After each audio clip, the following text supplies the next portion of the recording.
सबैभन्दा पहिले सच्चिदानन्द स्वरूप भगवान पूर्ण ब्रह्म परमात्मालाई दण्डवत प्रणाम गरौँ।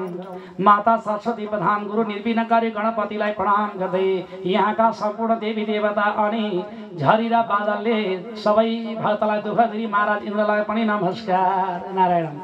अनि कैलाशपति भोले बाबा गोकर्णेश्वर भगवानलाई पनि हे भगवान गोकर्णेश्वर तिमीले भन्नाले यहाँ यज्ञ लगाइयो फेरि तिम्रै सान्निध्यमा आएर किन विघ्न बाधा मात्रै गरायो त्यो पनि तिमी नै जवाब दे नारायण। हामीले त अरू केही पनि जाने होइन तिम्रो चरण अरविन्दको ध्यान गर्दै अब यो भागवत महापुराण ज्ञान यज्ञबाट कथा वाचन विस्तार गरिँदैछ।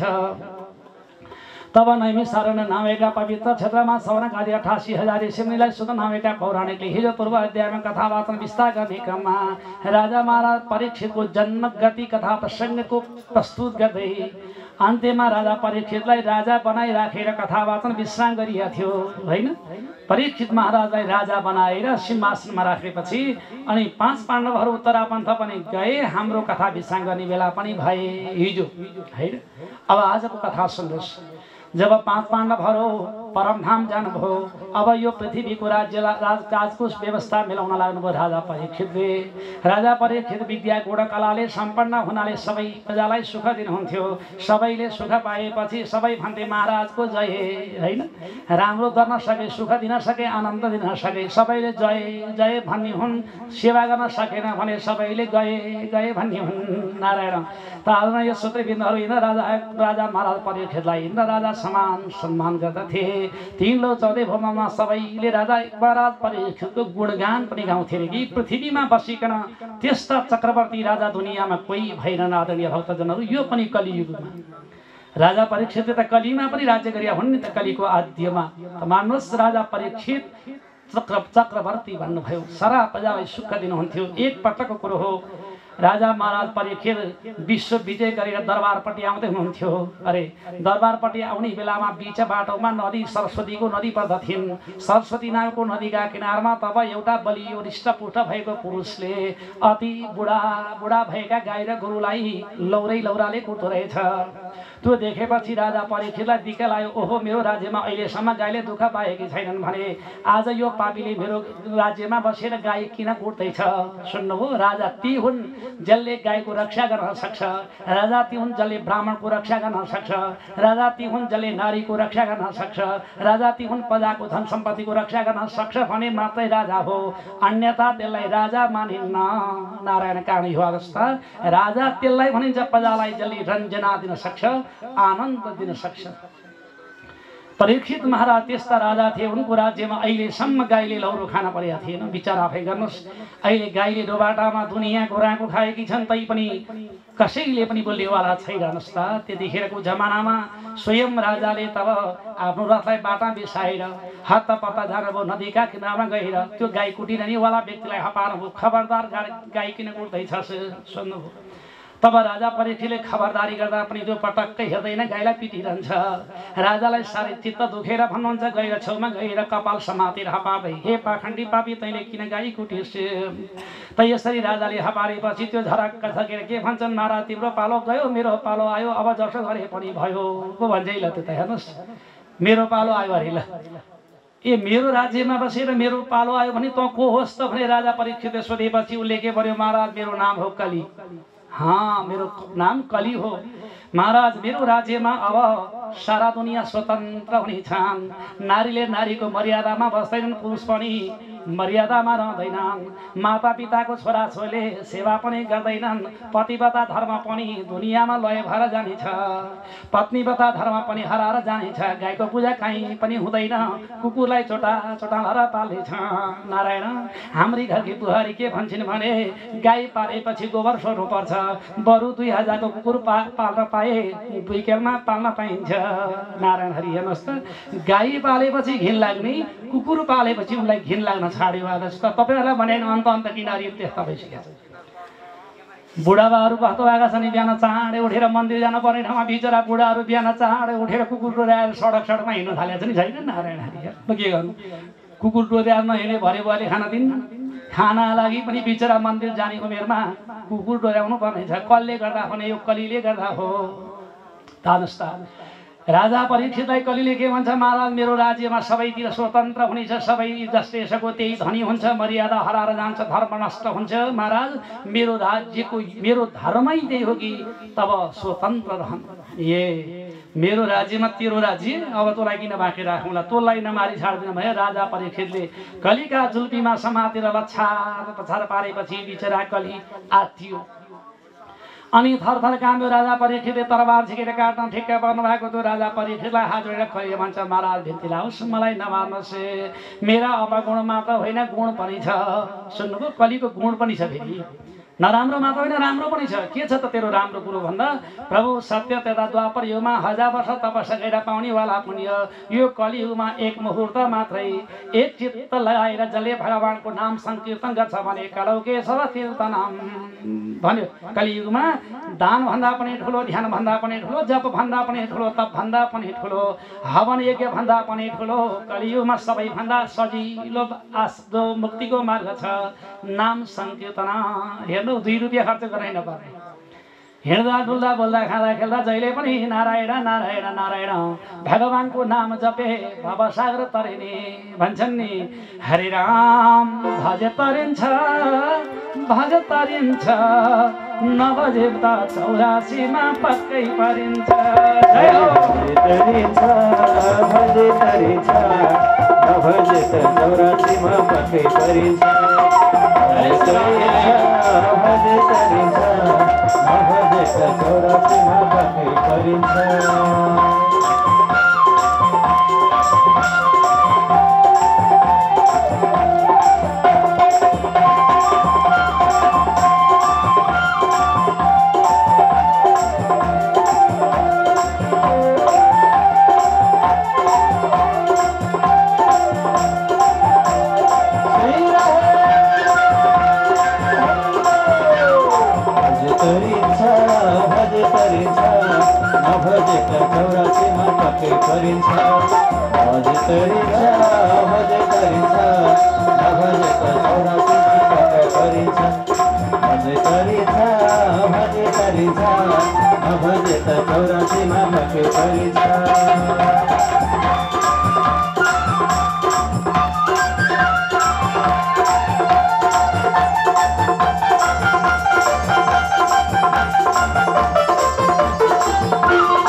परीक्षित महाराज को जय जय आदरणीय सतबिन्दहरू राजा परीक्षितलाई कलिले हात जोडेर बिन्ती गर्दै भन्यो प्रभु कलियुगमा सबैभन्दा सरल उपायबाट भवसागर तर्न सकिन्छ नाम कीर्तन भन्दा ठुलो दुनियाँमा केही पनि हुँदैन यसकारण बिन्ती लाओस् मलाई नमार्नुहोस् बरु तपाईँले भन्नुहुन्छ भने जहाँ भन्नुभयो त्यहीँ बसौँला भन्यो नि कलिले मैले भने बस्छ त भनौँ म बस्छु प्रभु जहाँ भने पनि हुन्छ ल सुन्नुहोस् है कतै तपाईँको घर छेउछाउ पनि कलि आएको छ कि नारायण कलिलाई भगवानका भक्त भएका परीक्षित महाराजले 4वटा थान दिनुभयो सबैभन्दा पहिलो थान दिनुभयो वेश्यावृत्ति अरे बाबु तैँले वेश्यावृत्ति जहाँ हुन्छ त्यहीँ गएर बस्नु भनेर राजा परीक्षितले कलिलाई वेश्यावृत्तिको थान पनि दिनुभयो अनि दोस्रो स्थान दिनुभयो मदिरा मदिरा भनेर थाहा छ नि सानाले खाए मदिरा ठुलाले खाए जलपान भन्छ नि त्यस्तै त्यस्तै हो नारायण ठुला बडाले जलपान समारोह भनेर त्यही विदेशी चलाएको त छ नि नारायण नेपालीको खाए मदिरा बाहिर ल्याए जलपान त आदरणीय श्रोतृबिन्दहरू बिन्ती लाओस् मदिरा कहिले पनि लाग्ने चिज खानु हुँदैन चाहे जसुकै होस् जुन चिज खाएर लाग्छ त्यो चिज सबै मदिरा तुल्य हो मान्नुहोस् चुरोट बिडी भाङ धतुरो चरेस हैन सुर्ती भन्छौँ नि हैन खैनी तमाकु गुडका छन् नि हो यी सबै मदिरा तुल्य हो जुन चीजमा नशा लाग्छ त्यो चीज खानु हुँदैन शास्त्रले के भनेको छ जसले ब्राह्मण जाति भएर चुरोट बिडी खान्छ भने त्यो ब्राह्मणलाई दान दियो भने दान दिनेवाला नरकमा पर्दछ चुरोटमणि खानेवाला ब्राह्मणले दान लियो भने उसले पनि नरकमा जानुपर्छ। त्यो स्कन्द पुराणमा स्पष्ट लेखिया छ, गुरुबाहरू पढ्दै हुनुहुन्छ।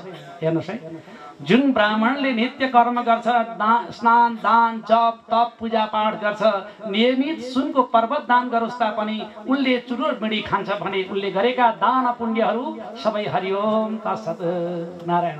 त्यसकारण अवस्था जसले लागु पदार्थ खान्छ भने उसले रौरव नामको नरकमा जानुपर्छ। लौ त तपाईँहरू मध्ये चुरोटमणि खाने कतिजना हुनुहुन्छ? हात उठाउनुहोस् त एकचोटि। ल एकजना मै हुँ एउटा भन्नुभयो। तपाईँले पनि खाइरहेको छ लुकेर, ए बुढा भएर अबदेखि खाना छोडे जय हो, अब पनि खाना छोडिँदैन भने टाढै नरकमा गए भो। नारायण राधा कृष्ण भगवानको तादरणीय हजुर ढाँट्नु भयो नि, यो नै सबैभन्दा ठुलो गुण भयो। फेरि जसले भित्रभित्र लुकेर खाएर मैले त कसैले थाहा पाएन भन्नाले चाहिँ अन्याय भयो। थाहा पाएका छौ खाएको छ तब मैले खान्छु भन्नुभयो सकिन्छ भने छाड्नु जय हुन्छ। किनकि यो कोटी हवनमा अरू केही पनि दिनु पर्दैन। सक्नुहुन्छ भने आफ्ना नराम्रा अपगुणहरू दिनुहोस्, त्यो नै सबैभन्दा ठुलो धर्म हुनेछ। तर हाम्रो संस्कारको कस्तो छ नि, काशी गएर आएपछि गाईको दुध खान छोड्छ नि, कोही सुन्यो होला नि। काशी गएर आएपछि गाईको दुध चढाएको रे, नारायण हरि कस्तो बुद्धि सिद्धि होइन, गाईको दुध त खानु पो पर्छ। गाईका दुध मालबु केरा होइन यस्ता पवित्र चिज चाहिँ छोडिदिने, अनि कुइया सोड्या गल्या चिज चाहिँ खाएर पनि गाई ज्ञानी हुन्छ हुँदैन। जस्ता बेन्ती लाओस्, किनकि मदिरा र चुरोट बिडीमा कलीको वास भएका हुनाले त्यो पनि खानु हुँदैन। राजा परीक्षितले कलीलाई दोस्रो दुर्गन्ध दिनुभयो, तेस्रो स्थान दिनुभयो जुवा तास। जुवा तास पनि कहिल्यै खेल्नु हुँदैन, बाजी बुज्जा पनि खेल्नु हुँदैन। जसले जुवा तास खेल्छ भने त्यहाँ पनि कलीको बास हुनाले गर्दा जसले कि जुवा र तास खेल्नेले नाता पनि भन्दैन, सम्बन्ध पनि भन्दैन। कसरी हुन्छ मेरै मात्रै सम्पत्ति बढाउँ भन्ने हुनाले जस्ता मै मात्र धनी बनाउँ भन्ने अहङ्कारले व्यापक भएको त्यो जुवा र तासले सबैको सर्वनाश हुन्छ। त्यसकारण ठुला बडाले खेले ट्याम्पा, सानाले खेले जुवा तास होइन। नारायण हरि ठुला बडाले खेल्यो भने के हो ट्याम्पा त दिए होला नि कहिले काहीँ बडाहरूको हाकिमहरूको फुर्ती। नारायण तानस्ता बिन्ती लाओस्, जुवा तास कसैले पनि खेल्नु हुँदैन। अनि चारौँ थान दिनुभयो हिंसा, काटमार। काटमार पनि गर्नु हुँदैन। शास्त्रले भनिया छ आदरणीयता नगर्नु कालीको पूजा, दिएर पशुको बलि, नजानु तीर्थमा भाइ हो अर्काका पीठमा चढी भनिया छ। अर्काका बुई चढेर गौरी कुण्डबाट केदार जानु र अनि अर्का देवी देवताका पूजा गर्ने भनेर बलि दिनेवाला दुवै बेकार हुन नस्ता, त्यसले केही पनि पुण्य मिल्दैन। हिंसा गरेर कुनै पुण्य हुँदैन, काटमार गर्नु हुँदैन। देवी देवताका पूजा गर्नका लागि जसले बलि दिएर पूजा गर्छ भने त्यसले रौरव नामको नरकमा जानुपर्छ र अर्को जन्ममा त्यही मारेको जन्तुको विष्टाको किरा हुनुपर्छ। नारायण काटमार गर्नेको आङ पनि जुरुङमा गऱ्यो होला, गरेन मनमले भन्दा बात भन्छ नि बुद्धि बिगारी हो। नारायण के हो सधैँ सम्झिरहेको जय हुने, अहिले उठेर हिँडेपछि बिर्सिहालिन्छ के गर्नु। आनन्द गर्न भगवानको तादरणीय सत्यबिन्दु काटमारमा पनि कलीको वास हुन्छ।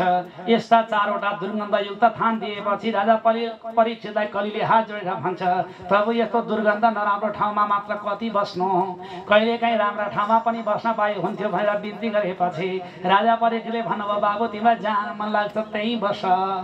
त्यसो भए भगवान मिल्छ भने सुनमा बस्न पाए हुन्थ्यो भनेर कहिले बिन्ती गर्यो। राजा परीक्षितले पनि बस भन्ने आदेश दिनुभयो।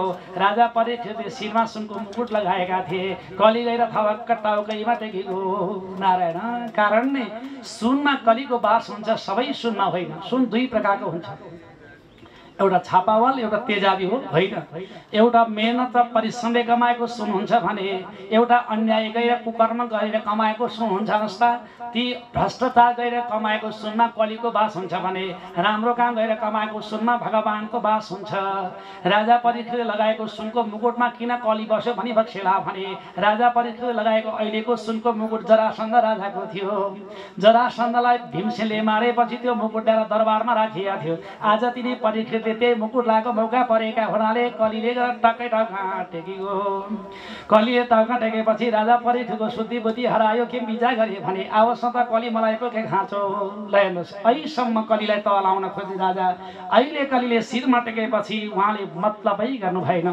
ती रोइरहेकी गाई पल्लापट्टि थर कामिरहेकी थिइन्, गोरु पनि कामिराखेको थियो। अनि गाई र गोरुले हात जोडेर भन्छन्, प्रभु हामीलाई नछोड्नुहोस्। हजुर गएपछि फेरि यो पापीले कलीले कुट्छ, भगवान महाराज बचाउनुहोस् भनेर कलीका ती राजा परीक्षितका अगाडि गाई र गोरुले बिन्ती गरे। अनि राजाले फरक्क फर्केर भने, ए तिमीहरू को हौ त? तब गाई गौ माताले भनिन्, प्रभु म त धरती माता हुँ, पृथ्वी हुँ प्रभु। पृथ्वीले अहिले गाईको रूप लिन्छन् अनि गोरु चाहिँ को थिए? धर्म थिए। धर्मले गोरुको रूप र अनि गाईले तब पृथ्वीले गाईको रूप लिए कि ती दुब्ला दुब्ला किन भएका भने जसले मर्यादा पाउँदैन त्यो दुब्लो हुन्छ, हैन? थाहा छ नि। छोरा बुहारीले वास्ता गर्न छाडे भने 50 वर्ष नआएपछि अब बुढो भइयो, मर्न पाए पनि हुन्थ्यो जस्तो लाग्छ, लाग्दैन? छोरा बुहारीले माया गरी नाति नातिनाले पनि हरेक दिन आएर बाबा के छ, आमा के छ, हजुरआमा सोधे भने बुढो भइयो मरौँ जस्तो लाग्छ, लाग्दैन? हेर्नुहोस् है, जसको घर हेला भयो उमेर सधैँ विरक्त लाग्यो। अहिले गाई र गोरु पनि बुढा भएको कारण के रहेछ भने मर्यादा भएन। गाईको पृथ्वीको मर्यादा पटक्कै गरेन नास्ता। यस्ती धरती माताको अपमान गर्छ भने दुनियाँ ती गाई गौ माताका रूप लिएर थर कामिरहेकी छन्। अनि गोरुको 4वटा खुट्टो हुन पर्ने ठाउँमा अहिले त्यतिखेर गोरु कामिराखेका छन्, त्यही पनि एउटा मात्र खुट्टा छ अरे। अनि राजा परीक्षितले सोध्नुभयो, होइन तब गोरुको त 4वटा खुट्टा हुन्थ्यो, तिम्रो 3टा खुट्टा कहाँ गए त? सोध्नुभएछ। तब परीक्षितलाई तब धर्मरूपी गोरुले भन्नुहुन्छ, प्रभु उत्पत्ति हुने बेला मेरा 4वटा पाउ थिए। सत्य युगमा मेरा 4 पाउ थिए। के भन्ने? धर्मको 4वटा पाउ भनेको सत्य, शौच, दया अनि दान। जसमा 4वटा गुण छैन त्यो धर्मात्मा हुँदैन। सम्झिराख्नुहोस्। सत्य, पहिले सत्य बोल्नुपर्छ। धर्मात्माहरूले सत्य बोल्नुपर्छ कहिले? जहिले पनि। तर कसैको ज्यान बचाउनका लागि झुटो बोल्दा पाप लाग्दैन। हामीले झुटो बोले बापत उसको ज्यान बाँच्छ भने त्यहाँ झुटो बोल्दा पाप लाग्दैन, अन्यथा कहिले पनि झुटो नबोल्नु, सत्य बोल्नु। शौच नियममा बस्नु भने मतलब शौचालय गएपछि धोइ पखाली गर्नु। बाह्य शौच, शौचालय गएपछि धोइ पखाली गर्नु, नुहाई धुवाई गर्नु, बाह्य शौच। अनि आन्तरिक शौच के भने आभ्यन्तर शौच भनेको मतलब सधैँभरि राम्रा बाणी बोल्नु, शुद्ध बोली बोल्नु, अपशब्द कहिल्यै नबोल्नु, असुर शब्द कहिल्यै नबोल्नु। शास्त्रले भनेको छ एक पटक मुखबाट अपशब्द आयो भने एक पटक बोलेको अपशब्दको कारण 1 निमेष आयु घट्छ। हाम्रो आयु सबै संसारमा जन्मने व्यक्ति सबैको आयु कति हो? 107 वर्ष 20 दिन। तर कोही चाँडै कोही ढिला कारण के छ भने हाम्रो कर्मका गतिले चाँडो र ढिलो पनि हो। त्यसकारण अपशब्द कहिले नबोल्नु, शुद्ध बाणी बोल्नु, भगवानको नाम संकीर्तन गर्नु चाहिँ के रहेछ? भित्र शुद्ध। बाहिरपट्टि धोइ पखाली गर्ने रिठा खारा खरानीहरूले लुगा पखाले सरी माझ्नु पर्दछ चित्तलाई हरिका सपना मले बेसरी भनेको छ। भित्रपट्टिको सफाई केले गर्ने? राम नाम कीर्तनले। जसले बाहिर चाहिँ चटक्क पर्या कपडा लगाएको छ, नुहाई धुवाई पनि छ, सिंगार पेटार पनि छ, लिपस्टिक पाउडर पनि दलिया छ, है नारायण, अत्तर अगरु पनि दलिया छ, तर भित्र चाहिँ कालो छ भने त्यो भित्र मैलो भएको व्यक्ति कहीँ पनि आनन्द पाउँदैन। त्यसो भएर बाहिर भित्र सफा चाहिन्छ। सम्झिराख्नुहोस्। नुहाई धुवाई मात्र गएर पनि हुँदैन, हुन्छ त नारायण। अहिलेका जमाना नहुन र त्यो कपाल मिलाउन त जसले पनि जानेको छ। देख्या होला नि, यसो कपाल फर्कायो बाटो लागिहाल्यो नारायण। हेर्नुहोस्, त्यो बाहिरी सफाले हुन भित्री सफा पनि चाहिन्छ। यसलाई भन्छ शौच अनि दया। दया पनि गर्नुपर्छ, किनकि दुनियाँमा भन्न जति सजिलो गर्न छैन जस्ता व्यवहारमा पनि प्रमाणित हुनुपर्छ कि फलानु जस्तो दयालु को छन् र अरूले भनिदियो। आफूले सुनाउने होइन, आफू भन्ने होइन, अर्काले भन्नु पर्यो। तपाईँ यस्तो व्यक्ति भनेर अर्काले भन्यो भने जय भो, आफैले भन्यो भने कहिल्यै पनि श्रेय आउँदैन। त्यसकारण दयालु बन्नु पर्यो, सबै जीव जन्तुहरू सबैको हित गर्न पर्यो, सबै प्राणीको कल्याण गर्न पर्यो। सबैको कल्याण हित गर्यो भने तब त्यो तेस्रा गुणले सम्पन्न भयो। हेर्नु, सत्ययुगमा चारै गुण सम्पन्न थिए भने मतलब सत्ययुगका मानिसहरू सत्य, शौच, दयाले सम्पन्न थिए र दानले पनि सम्पन्न थिए। जब त्रेतायुग लागेपछि सत्य नामको चरण फुस्कियो, अब झर्यो। के बाँकी रह्यो? शौच, दया र दान तीनटा बाँकी थिए। जब द्वापर लागेपछि त्यो तीनवटा मध्ये पनि अर्को एउटा खसियो। दया र दान दुईटा बाँकी थिए। जब कली आएपछि दयारूपी पाउ पनि झरिसक्यो। अब एउटा दानरूपी पाउ बाँकी छ, होइन? दानरूपी पाउ बाँकी छ। त्यही दानरूपी पाउ पनि दान पनि कहाँ गर्छन् भने मेरो नाम माथेडा आउँछ कि आउँदैन?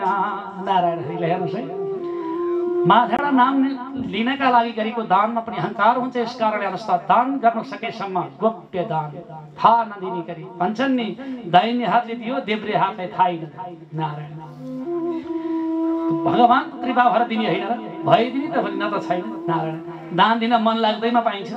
कतिपयलाई बिहान बेलुका खानै छैन भने बिचराले दान दिन पाउँछ। हिजो पूर्वजन्म स्यो विद्या, पूर्वजन्म स्यो धनम, पूर्वजन्म स्यो नारी, पूर्वजन्मे सुपुत्रकम भनेको छ। पूर्वजन्मका कर्मद्वारा नै विद्वत्ता प्राप्ति हुन्छ। जस्ता पढ्न पाए हुन्थ्यो भन्दैमा मात्र पनि आउँदैन। एउटै विद्यालयमा पढेका विद्यार्थी कोही पहिला हुन्छन् भने कोही एउटै विषय, तब एक वर्षमा 7 विषयमा तब फेल हुने पनि हुन्छ नि, हुँदैन? नारायण त्यसो भएर पढ्नका लागि पनि पूर्वजन्ममा कर्म गरे हुनु पर्यो। पूर्वजन्म स्यो धनम, धन पनि खोजेर मात्र पाइँदैन, हिजो लगानी गरे हुनु पर्यो। त्यसो भएर जस्ता गरिब भइयो, दुःख पाइयो भनेर आपत्ति मान्नु पर्दैन। हिजो लगानी गर्यो भने मात्र आज फल्ने हो भन्छन् नि। सुख खोज्छ सारा लोक, जान्दैन कर्मको गति, रिठाका बोट रोपेर कहाँ फल्दछ कागती, होइन? नारायण आनन्द केन्द्र भगवानको घर अगाडिपट्टि रिठो रोप्ने, नील काँडा रोप्ने, अनि हेरी कागती खान पाइन्छ। रोप्ने बेला कागती रोप्या भए बिग्रिए पनि ज्यामिर्ता फल्छ नि, फल्दैन? कागती रोपेका ठाउँमा केही गरी बेर्ना खरा परेछ भने पनि ज्यामिर फल्छ। आखिर अमिलो त खान पाइयो आजसम्म, तर रोप्ने बेला नील काँडा रोपेर सुन्तला खान पाइँदैन। मतलब यो हो कि हिजो कर्म नगरिकन आज धनी बन्न पाइँदैन। दुनियाँ धनीलाई निन्दा गर्छ, तिरस्कार गर्छ, त कर्म कहिल्यै गर्दैन भने त्यो आज पनि गरिब, भोलि पनि गरिब भन्नुहोस् त। त्यसकारण गरिब भएर प्रेम र सम्मान होइन, गरिबलाई कर्म गर्न सिकाउनुहोस्, त्यो नै जय हुन्छ। नितान्त कर्म गर्नका लागि त प्रारब्धको पुण्य चाहिन्छ भने अब धन कमाउनलाई भाग्य नभई पनि मिल्दैन।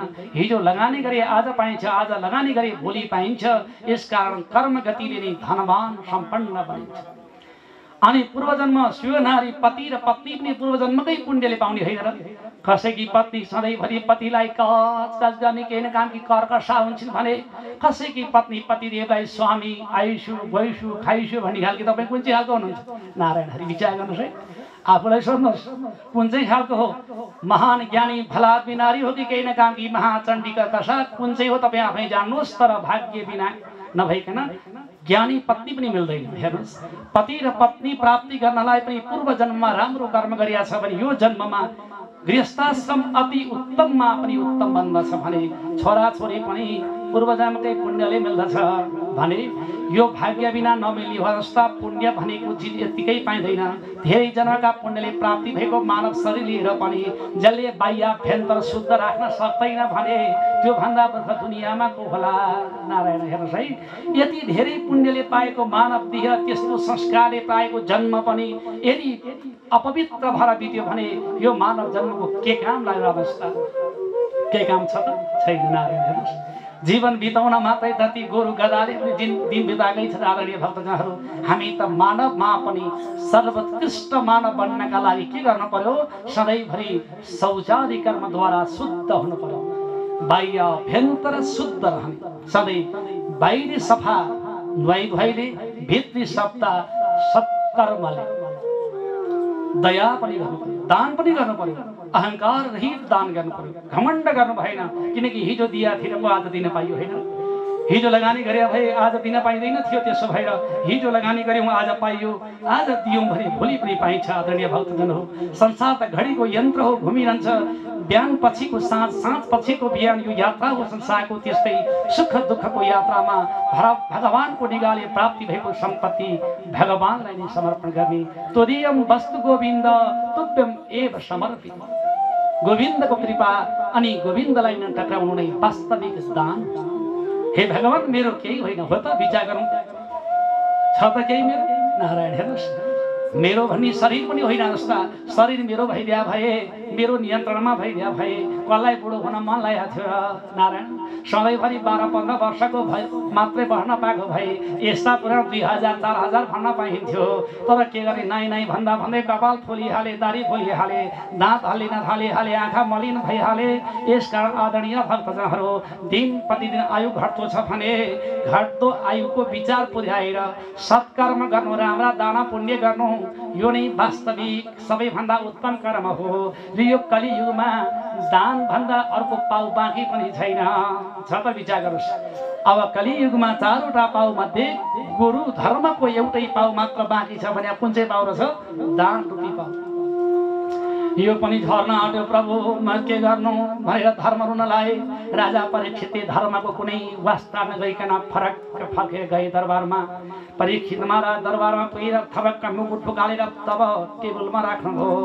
तहाँ राख्ने बित्तिकै झलक्क सम्झनुभयो, हे भगवान, म कति अभागी रहेछु, मेरै पालोमा किन कली आएको होला? मेरा बाबुबाजेका पालामा आउन नपर्ने कली अहिले आयो, अब बर्बाद भयो भनेर राजा परीक्षित दिक्क मान्नुहुन्थ्यो। त्यही बेलामा परीक्षित महाराजलाई दरबारको जुन भेलाको समय आयो, राजा परीक्षित दरबारमा भेलामा जानुभयो। भेला सकेपछि झलक्क सम्झिनुभयो, धेरै दिन भयो शिकार खोज्न पनि गएको छैन, अब शिकार खोज्न जान्छु भनेर अहिले महाराज परीक्षित शिकार खोज्न भएर सुनको मुकुट लगाएर घोडामाथि सवारी भएर अहिले भारतको नयाँ दिल्लीबाट नेपालको गुल्मी जिल्लाको रेसुङ्गा भन्ने क्षेत्रमा राजा परीक्षित शिकार खोज्न जानुभयो। जब महाराज परीक्षितले शिकार खोज्ने समयमा सुनको मुकुटमा त कलीले टाउकामा टेकेको हुनाले कति जीव जन्तु मारे, कति चराचुरुङ्गी मारे, बताएर साथी छैन। सारा जन्तु मार्दै मार्दै गए, तब थका लाग्यो, पानी तर्सा पनि लाग्यो, पानी खानु पर्यो भनेर खोजी गर्नुभयो, कतै पनि पानी पाइएन। राजा परीक्षित पीडाले छटपटी तृष्णाले अनि पानी खोज्दै खोज्दै जाँदा तब परीक्षित महाराजले एउटा ऋषिको आश्रम भेट्नुभयो, जुन ऋषिको नाम थियो श्रृंगी ऋषि। समीक ऋषिको आश्रम भेट्नुभयो। समीक ऋषिका आश्रममा पुगेर राजा परीक्षितले ऋषिदेवलाई बोलाउनुभयो। ऋषिदेव बोलाउनुभयो, तब कोही पनि बोलेन। कुटीभित्र यसो हेर्न जाँदा एकजना साधु महासन्त समीक ऋषि साधनामा मग्न हुनुहुन्थ्यो। उहाँले यसो निहुरेर हेर्नुभयो, भाइ भित्रपट्टि तब समीक साधनामा थिए। राजा परीक्षितले बोलाए, गुरुदेव मलाई पानी तर्सा लाग्यो, म तब हस्तिनापुरको महाराज चक्रवर्ती राजा परीक्षित हजुरका कुटीमा पानी माग्न आएको छु, पानी दिनुहोस्, बार बार बोलाए। तब समीकले आँखा खोल्नु भएन। तर ऋषिदेवले जब जतिचोटि पानी माग्दा पनि नदिएपछि तब राजा परीक्षितलाई साह्रै क्रोध बढ्यो। परीक्षितलाई कहिले मौका पाला र दण्ड दिउँला भनेर बाटो हिँडेको तब त्यो कलीले पनि मौका पाएको। राजा परीक्षित झरक्क रिसाउनु भयो, अरे मेरो राज्यमा बसेको छ, मेरो राज्यको जङ्गलको फलामूल पनि खाएको छ, आज म जस्तो चक्रवर्ती राजाले पानी माग्दा पानी समेत नदिने, तँलाई ऋषि कहाँ जालास् भनेर राजा परीक्षित साह्रै क्रुद्ध भएर यताउति हेर्न लाग्नुभयो। पल्लापट्टि एउटा मरेको सर्प देख्नुभयो, विचार गर्नुहुन्छ, दण्ड दिनु भनेको अपमान भन्दा ठुलो दण्ड दुनियाँमा केही छैन। सन्त ऋषि जसका शिरमा सधैँभरि रुद्राक्षका मालाले शोभनीय बन्दथ्यो, आज तिनै गलामा मरेको सर्पको माला लगाइदिने विचार गरेर राजाले आफ्ना धनुबाणको टोपाले तब मरेको सर्प उठाएर साधनमा बसेका ऋषिका गलामा चट्ट लगाइदिए। अनि के भने थाहा पाइस् कि ऋषि, हेर मलाई पानीसम्म नदिए होइन, लौ त अब यही बस भनेर मर्या सर्पको माला लगाएर राजा परीक्षित त्यहाँबाट फर्केर हस्तिनापुरतिर जानुभयो। यता ऋषिदेव समीका बालकको नाम थियो श्रृंगी बालक। श्रृंगी बालक आएर आफ्ना बाबाका गलामा मरेको सर्पको माला देखेपछि साह्रै दिक्क भई रुन लागे। हा पिता, आज म पुत्र छँदै आज मेरा पिताजीको अपमान भयो, मलाई धिक्कार छ भन्दै बालकहरू हुन्थे। सुन्नुभयो, पुत्र त्यसलाई भन्दछ जुन चाहिँ पुत्रले माता पिताको दुःख देखेर पीडित बन्दछ, त्यसैलाई नै वास्तविक पुत्र भनिन्छ। जस्ता संसारमा पुत्र दुई प्रकारका हुन्छन्, सत्पुत्र र कुपुत्र। सत्पुत्र भए जय भो, कुपुत्र भए देवघाटतिर गए भो। नारायण, तपाईँको कुन चाहिँ जन्मिएको छैन? विचार गर्नुहोस्, घर गएर सोध्नु, ए बाबु ती पण्डितले भने तिमी सुपुत्र कि कुपुत्र बाबु भन्नु, के भन्दा रहेछन् थाहा पाइन्छ। भोलि आएर भन्नु भएन होइन। राधा कृष्ण भगवानको, किनकि सत्पुत्रले बाबा आमाको दुःख कहिले हेरेर बस्दैन। सत्पुत्रले बाबा आमालाई भगवान समान मान्दछ, माता पितालाई ईश्वर मान्छ, सधैँभरि बाबा आमाको सेवा गर्छ। बिहान उठ्छ बाबा आमाको चरणमा दण्डवत गर्छ, साँझ बाबा आमाका पाउ ताप्छ। विवाह गरेपछि पनि श्रीमती र छोराछोरीको भन्दा विशेष बाबा आमाको ध्यान दिन्छ। अनि कहीँ कतै जाँदा मिठो मसिनो पाइयो भने मेरो बाबा मेरी आमालाई भने लिएर आउँछ।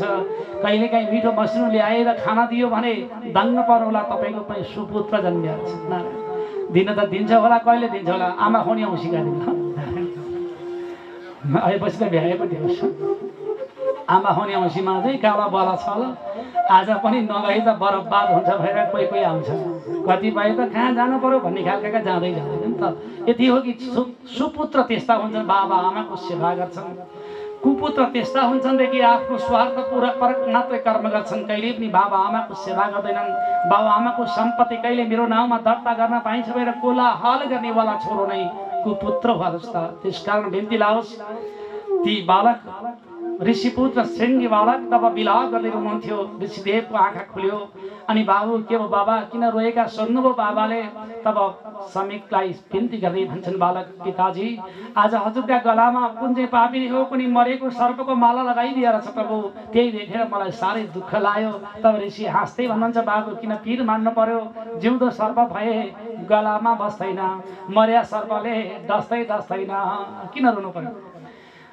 तब किन रोयो भनेर सोध्नुभयो। तब बालकले भन्छन्, बाबा सर्पले टोक्छ भनेर रोको होइन, म पुत्र हुँदाहुँदै कुन चाहिँ पापीले आएर हजुरको अपमान गर्यो, बाबाको अपमान देखेर मलाई दुःख लाग्यो। बाबु भइगयो पिर नमान राजा परीक्षित आएका थिए, तिनी परीक्षित राजाले होला बाबा जे भए पनि मैले ती पापीलाई श्राप दिइसकेँ, बाबु के भन्यौ त सोध्नुभयो। तब श्रृङ्गीले भन्छन्, बाबा जसले हजुरलाई मरेको सर्पको माला लगाइदियो त्यसको आजको 7औं दिनका दिन तक्षनामको सर्पले डसेर प्राणान्त हुनु परोस् भनेर मैले श्राप दिइसकेँ भनेर बालक श्रृङ्गी पुत्र। तब श्रृङ्गीले बिन्ती गरेपछि ऋषिदेवले भन्नुहुन्छ, बाबु अन्याय भयो, चक्रवर्ती राजा परीक्षित मर्न मिल्दैन थियो, बेला थिएन, संयोग त्यस्तै पर्यो, तिमीले श्राप दिइहाल्यौ। कतै उपाय गरे राजा परीक्षित बाँच्छन् कि कुनै उपाय भए उपाय गर्नु भन्ने खबर पठाउनु पर्यो भनेर अहिले श्रृङ्गी पालकको आदेश समीकका आदेशद्वारा एकजना ऋषि कुमार तब तहाँबाट वायुवेगले हस्तिनापुरपट्टि जाँदैछन् भने यतापट्टि राजा परीक्षितले पनि दरबारमा लगाएर सुनको मुकुट फुकाले थबक्क राखे भुइँमा। झलक्क सम्झियो, हो आज त मैले ठुलो अन्याय गरेँ, मेरा बाउ बाजे बुढा बाजेले भने ब्राह्मण सन्त महात्मा र गाई गङ्गाको लागि सर्वस्व त्यागे, आज म उनीका नाति भने ब्राह्मणलाई मरेको सर्पको माला लगाएर अपमान गर्दैछु। धिकार, म पापी हुँ, म अपराधी हुँ, मलाई दण्ड दिए पनि हुन्थ्यो, म पापीले किन बाँच्नु पर्यो र मलाई काल आए पनि हुन्थ्यो भनेर राजा परीक्षित रुँदै थिए। के भन्थे, काल आए हुन्थ्यो, काल आए हुन्थ्यो। राजा परीक्षितले काललाई बोलाउन आए अनुस्ता नमन्दै टुक्टुक्क पुग्यो काल पनि त्यही नारायण खबर लिएर पुग्यो नि त, त्यही पुग्यो नि त, काल आइपुग्यो नि। महाराज परीक्षित हुन लागेका ठाउँमा ऋषिकुमार टुक्टुक्क पुग्नुभयो। महाराज रुन पर्दैन, अब तपाईँको आजको 7औं दिनका दिन तक्षक नामको सर्पले डसेर मृत्यु हुनेछ। त आदरणीय श्रोतृवृन्दहरू यदि भन्ने बित्तिकै राजा परीक्षित फेरि डाँको छ रुन लाग्नुभयो, हे भगवान अब के गरी बाँचिएला। अहिलेसम्म मर्न पाए पनि हुन्थ्यो भने अहिले त काल आइगयो त किन रुन पर्यो। मतलब अहिले रोगको चाहिँ घुर्की लागेको रहेछ कि कोही कोही सुनिएको छ नि तपाईँहरूले। कोही कोही बुढी आमा बुढाबाबुहरू दिक्क भएपछि के गर्नु, काल आयो पनि हुन्थ्यो भन्छन् नि। काल आयो भने इमर्जेन्सीमा भर्ना गर्नुपर्छ नारायण। एउटा कथा छ कि एकचोटि एउटा गाउँमा, अब एउटा गाउँ भनौँ है, अब कुन चाहिँ गाउँ भनौँ, गोकर्ण भनौँ भने यहाँकी आमाहरू रिसाइहाल्छन्। हेर्नुहोस् अब कुनै गाउँमा भनौँ कुनै गाउँमा एउटी आमैलाई छोराबुवाले हेला गरेछन् छोराबुवाले हेला गरेपछि बुढी आमै दिक्क बन्नुभयो किन बाँच्नु पर्यो अब मर्न जानु पर्यो भएर बुढी आमै तब भदौ महिना रहेछ भदौ महिनामा तब बागमतीमा बाढी आएको त्यो फनालेर मर्नु पर्यो भएर बुढी आमै मध्यरातमा छोराबुवाले थाहा नपाउने गरी सुटुक्क घरबाट निस्किछन् अँध्यारो रात हुनाले तब हातमा टर्च बालेर जाँदिरहेछन् बाटोमा एउटा बटुवाले भेटेछ आमा कता लाग्नुभयो सोधे नि तब बुढी आमैले भन्छन् बाबु घरा छोराबुवाले साह्रै हेला गरे बाबा म बागमतीमा फनालेर मर्न जान लाया ओहो आमा मर्न जान लायो भए किन टर्च बालेर हिँड्या त आमा सोधेछन् नि बाबु सर्पले टोकेर मरिन्छ भनेर भन्छ आनन्द कान्द भगवानको सुन्नु अब मर्न जान लाग्यो मान्छे सर्पले टोकेर के हुन्छ झन् हिँड्नै पर्दैन चाँडै मर्थेन नि त मतलब यो रहेछ कि अनुस्ता दुनियाँले मर्न पायो हुन्थ्यो काल आयो हुन्थ्यो भनेर घुर्की लागेका मात्रै हुन किनकि संसारमा सबैलाई सबैभन्दा डरलाग्दो चिज एउटै हो मरिन्छ कि होइन सबैभन्दा डरलाग्ने चिज के छ त मरिएला कि किन त्यस्तो डर लाग्यो थाहा छ तपाईँहरूलाई मरिएला भए डर लागेको कारण के छ भने हामी योभन्दा अगाडि 83,79,979 पटक मरिसकेका छौँ सबैजना कतिचोटि मर्यौँ 83,79,979 पटक मरिसकेका हुनाले यो अन्तिम चोटि चेतनशील प्राणी भएर मान्छे भएर आएका छौँ नि यतिखेर सबै जन्ममा मरेको थाहा छ र अहिले पनि मरिरहेको डर लाग्यो नारायण कहिले नदेखेका कुरा कहिले नभएका कुरामा डर लाग्छ त विचार गर्नुहोस् कहिले नदेखेका कहिले नभएका चिज त कहिल्यै पनि अनुभव नगरेका चिजको डर पटक्कै लाग्दैन तर हामीलाई डर लाग्छ मरिएलाकै कारण हो कि हामी धेरै पटक मरेका छौँ अब पनि मर्न पर्छ भने डर लाग्दैछ त्यस कारणले सावधान विचार गर्नुहोस् अब मानव हुँदा पनि मरियो भने अब फेरि यस्तो जन्म पाइँदैन 84 लाख जुनीमा हरदम उभिन्दा मुख भोग्दै कुम्भी पापहरूका 84 लाखौं दुःख यही बेला मनुष्य भइकन यहाँ जन्मिरहेछौँ हरे मनुष्य भइकन पुरुषार्थ नगरे पर्नेछ धोका भरे विचार गर्नुहोस् आनन्द गन्ध भगवानको हामी पुरुषार्थ गर्न आएका मानव जीवन पाएपछि अब मृत्युलाई विजय प्राप्ति गर्न आएका हौँ मृत्युलाई जित्न आएका हौँ अब पनि मृत्युलाई जित्न सकिएन भने आदरणीय भक्तहरू विचार गर्नुहोस् फेरि 84 लाख पटक मर्न जान तयार अन्तिम श्रेणी हो उक्लिए 84 काटियो ओर्लिए 84 मा परियो विचार धर्म भएर कोलाहल गर्नु पनि परेन पूजा पाठमा कोलाहल गर्नु पनि परेन दान धर्ममा कोलाहल पनि परेन कसरी हुन्छ तपाईँ हामीले पुरुषार्थ गर्नु पर्यो म को हुँ कहाँबाट आएँ किन आएँ के को लागि आएँ के काम गर्न आएको थिएँ त्यो काम पुरा गरेँ कि गरेको छैन नारायण काम पुरा नगरिकन गइयो भने अब 84 तिर लागियो नारायण अन्तिम चोरा बाघ भयो भालु भयो चितुवा पनि भयो अनेकौं प्रकारका जीव जन्तुको दुःख सुख पनि भोगियो अनेकौं प्रकारका कोलाहल पनि भोगियो आज बल्ल बल्ल पाएको मानव जीवन विचार गर्नुहोस् त कति राम्रो जीवन छ यो जीवन बित्यो भने फेरि पाइँदैन त्यसो भएर आदरणीय श्रोतृवृन्दहरू हामीलाई सबैभन्दा डर लागेको छ मर्नलाई अब मर्न डर लाग्छ भने मृत्युलाई विजय गर्न पर्यो आत्मज्ञान लिनु पर्यो नारायण जीवन मोक्ष हुनु पर्यो मोक्षको अर्थ के हो छुटकारा पाउनु धर्म अर्थ काम मोक्ष अन्तिम श्रेणी पहिले के गर्नु धर्म गरेपछि धन कमाइन्छ हेर्नुस् जसले राम्रो कर्म गर्यो उसले धन कमायो अनि धनबाट के हुन्छ धर्म अर्थ प्राप्त भएपछि कामना पूर्ण हुन्छ नि जे मन लाग्यो त्यही चिताएको पाइन्छ नि पाइँदैन सम्पत्ति भए अमेरिका जान पाइयो सम्पत्ति भए काशी जान पाइयो सम्पत्ति भए गया जान पाइयो होइन सम्पत्ति भएदेखि सारा तीर्थयात्रा गर्न पाइयो मुक्तिनाथ जान पनि त सम्पत्ति चाहियो यहाँबाट बाहिर निस्किएर कहीँ पशुपतिनाथ जान्छु भनेर हिँडे पनि गाडीले त्यसै लाउँदैन हेर्नुहोस् पहिले धन कमाउने अनि अर्थ कमाए पहिला धर्म गर्ने अनि अर्थ कमाउने अर्थ कमाएपछि मनोकामना पूर्ण हुन्छ हेर्नुहोस् है चिताएको पाइन्छ चिताउनु पर्यो के त राम्रा कर्महरू चिताउनु पर्यो तीर्थ स्नान दान जप तप पूजा पाठ यज्ञ यज्ञादि कथा प्रवचन सत्सङ्ग चिताएपछि के हुन्छ अन्त्यमा आफूले आफूलाई चिनिन्छ अनि मोक्ष गति हुन्छ यति भनेको छ कतिपय अहिलेका भौतिकवादीहरू के भन्छन्, यी पण्डितहरूले दान लिने बाटो। नारायण हरि, कसै घरमा गएर कुन चाहिँ पण्डितले झोली राखेको छ? छैन। यदि दान नदिए तिमी तर्दैनौ कसैलाई भनिया छैन। हेर्नुहोस् त, इच्छालाई दान दिनु हो, नलाएदेखि कथा सुन्नु हो बस। तर कहीँ पनि दान दिए तर्छौ भनिया छैन कि कर्म गरेर तिमी मुक्ति चाहन्छौ भने तिमी त्यो कर्म गर जुन कर्म गर्दा तिमीलाई आनन्द अनुभूति हुन्छ। के गरेर आनन्द हुन्छ? आनन्द ब्रह्म, आनन्द ईश्वर, आनन्द राम, आनन्द बुद्ध, आनन्द भगवान। बस जुन कर्म गरेर आनन्दको अनुभूति भयो त्यसले भगवान प्राप्ति गर्छ। तब त्यो कर्म गर्नु पर्यो। बाहिर चित्तलाई मात्र आनन्द होइन, अन्तस्करणलाई आनन्द दिनु पर्यो। हेर्नुहोस् त, बाहिरका चित्त त कसैको चित्तले खान पायो हुन्थ्यो भन्ला, कसैको चित्तले रमाइलो नाटक हेर्न पायो भन्ला, त्यसलाई होइन, आनन्द ब्रह्मत्वलाई नै बोध गराउन सक्नु पर्यो। अनि मात्र जन्म मृत्युबाट रहित हुन्छ। त्यो दुःखबाट छुटकारा पाइन्छ, त्यो डरबाट मुक्ति पाइन्छ। मृत्युको डर छ भने आदरणीय भक्तजनहरू, मृत्युलाई विजय गर्नका लागि आत्मज्ञान लिनुहोस्। यदि सकिँदैन भने फेरि पनि जन्म मृत्युमा गइयो ढुक्क परेर बसे हुन्छ। झोली गुन्टा कसिराखेको नारायण, कहाँ जाने झोली मुन्टा? 84 लाख जोलीमा हरदम बिन्दा नारायण। कहिले काग, कहिले चितुवा, कहिले बाँदर, कहिले भालु। मेरो बा त्यति मात्र हो र 20 टाका किरा भएर गुजु गुजु गर्नु पर्यो नि। के गरी नारायण, सुन्दा पनि आङ दुर्ग गर्ला गर्दैन।